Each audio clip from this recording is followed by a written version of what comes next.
et le projet que vous avez. Merci. Bon, d'abord, il y a projet et projet.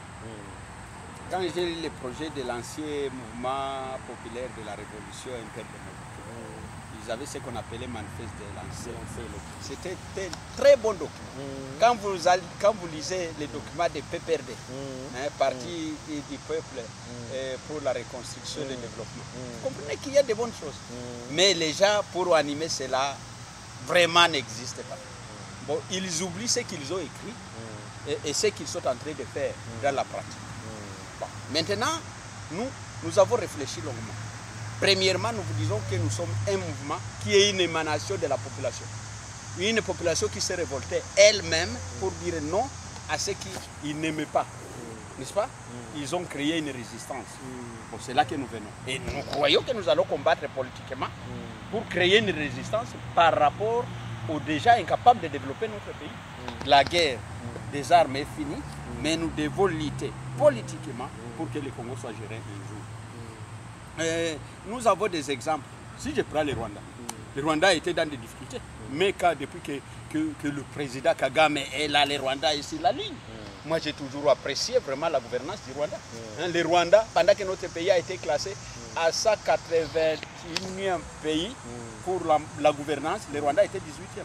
Mais vous comprenez qu'il y a des choses qui marchent. Alors, le problème que nous avons, c'est un problème de mentalité. C'est dans la tête. Les dirigeants qui doivent être resclés eux-mêmes. Les dirigeants devraient être formés. Maintenant, nous avons l'espoir et ne perdons pas l'espoir. C'est pour ça que nous avons créé un parti politique. Notre parti politique a cru que pour bien gérer le Congo, il faut d'abord un fédéralisme réel.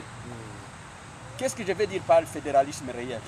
Le fédéralisme réel, c'est-à-dire le pays devrait être coupé en États fédérés. Comme la situation de ces pays où nous sommes aux États-Unis. C'est trop vaste. Mais chaque État pourrait négocier ses projets de développement, sa coopération. Chaque État pourrait bien s'organiser et que tout devrait être centralisé au pouvoir central.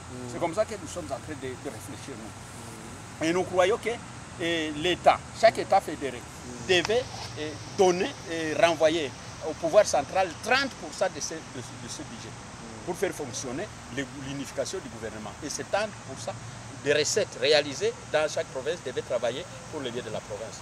Est-ce que peut-être vous allez me demander si c'est qui fera que ces mégestions puissent finir? Non.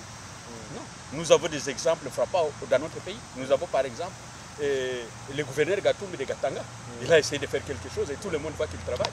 Mais nous avons le site Kivu où 3 gouverneurs viennent d'échanger et personne n'a réalisé quoi que ce soit au site Kivu. Hein? C'est-à-dire d'abord c'est le ventre et après des meetings mensongers au peuple et c'est tout. Mais alors tout débat d'abord. Mais pour moi, notre projet de société préconise un fédéralisme réel du pays.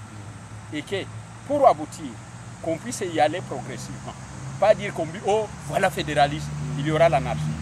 Mais par exemple, si on prenait des pays où il y a déjà des expériences, on commence par des provinces qui se sont démarquées par rapport à la gestion ou qui possèdent déjà des programmes de gestion clairs. Hein? Bon, on pourrait bien y aller progressivement.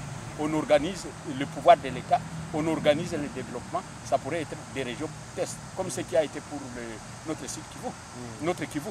Le Kivu, vous savez, depuis 1988, il a été découpé comme État, une province test de découpage.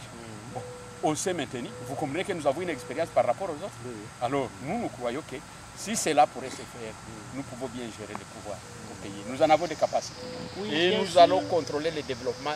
Et je vous rassure que le Congo peut être développé par ces mécanismes-là.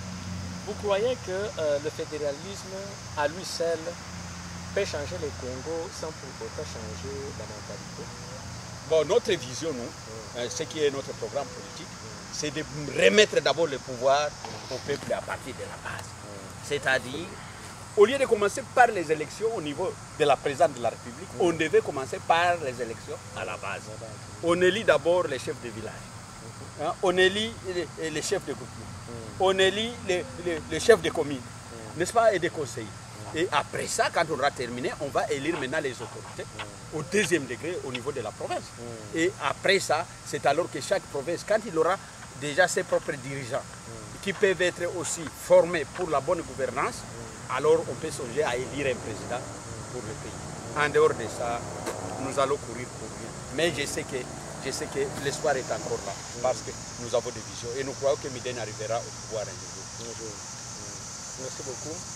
Il y a aussi un ami qui m'avait envoyé une question tout à l'heure là sur mon téléphone. Lui, il a demandé que compte tenu de la situation qui prévaut actuellement en RDC et plus particulièrement à l'est du Congo, comment est-ce que tu peux présenter et comment est-ce que tu peux relater aux gens qui nous suivent la situation qui prévaut actuellement en République démocratique du Congo et plus particulièrement à l'est du pays? Nous regrettons que tout ce qui se passe à mal commence par l'est du pays. Tout. Et on a parlé de libération. Et si vous allez depuis 60, la rébellion Moulélis a commencé à couler dans les Bandundu. Mais quand il est arrivé au sud Kivu, au Kivu, il a installé plus de racines. Et nous, cela a continué jusqu'à beaucoup d'années. Scram vient, il a commencé au Kivu. Et quand Fidel vient pour libérer Kinshasa, il a commencé au Kivu. Et quand RCD vient, c'est au Kivu. Et tout ce qu'on appelle libération pour notre pays à mal, ça vient du Kivu. Bon, et quand nous parlons par exemple de 4 millions qui constituent un rapport de tués en RDC, c'est selon le rapport de l'ONU, 4 millions et demi, n'est-ce pas? Et vous allez voir que ce sont les Kivoutiers qui ont été tués, et plus particulièrement les Kivoutiers de notre pays. Bon, alors, nous nous demandons, qu'est-ce que nous avons fait du mal pour mériter ces calvaires? La situation au pays, vous suivez ce qui se passe, hein? Les massacres, les tueries sélectives des défenseurs des droits de l'homme, et vous suivez ce qui se passe. Les journalistes sont tués, et vous savez ce qui se passe, surtout à Bukavu. Bon, les femmes sont violées au grand jour. Mais alors on se demande, est-ce qu'il y a l'autorité? Est-ce que le pays est dirigé? Est-ce que le pays est géré? Est-ce que le pays n'est pas géré? Vous voyez, c'est ça la situation. Quand on parle de misère, on ne sait pas si on mange. Il y en a déjà des familles qui doivent manger au moins, et on se programme comment manger. La maman a mangé lundi avec quelques enfants. Mercredi, c'est les parents qui vont manger avec quelques enfants. Vendredi, c'est-à-dire on mange au moins 3 fois par semaine et on essaie d'équilibrer comment manger pour la survie. Je vous dis, et j'ai été quelque part où vraiment un homme qui dit si on savait, on ne devait pas voter. Si on a voté comme ça. C'est pour cela que je demande les amis.